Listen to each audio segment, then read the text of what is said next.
আসসালামু আলাইকুম রহমতুল্লাহ। দেখতে পাচ্ছেন একটি মজু।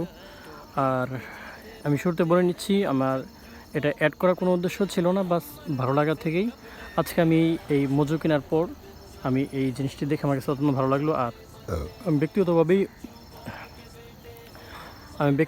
পেপসি বা কোকাকোলা 7 আপ এগুলো থেকে আমি বিরত থাকার চেষ্টা করি। মজু অনেক আগে থেকে খাই, তবে আজকে এই যে আমি নতুন মজু কিনলাম এবং এখানে এই যে একটি মনোগ্রাম দেখতে পাচ্ছি ফিলিস্টাইনের, এবং লেখা আছে উই সাপোর্ট ফিলিস্টাইন, এবং এখানে লেখা আছে ডোনেট ফর প্যালেস্টাইন, 1 টাকা ফ্রম ইচ বোতল সোল্ড। প্রত্যেক বোতল যদি আমরা ক্রয় করি তাহলে 1 টাকা করে ফিলিস্তিনের মুসলমানদের জন্য চলে যাবে। তো আমার এই বিষয়টি দেখে ভালো লাগলো, আর ভালো লাগা মাত্রই আমি এই ভিডিওটি করছি। এই ভিডিওটি দেখা মাত্রই যেন একজন ইমানদার এবং একজন মুসলমান অন্তত অপর মুসলমান ভাইকে হেল্প করার জন্য হলেও ইসরায়েল পণ্যগুলো বয়কট করে, এবং এই সমস্ত ইসরায়েল বিপরীত যে পণ্যগুলো আছে সেগুলো যেন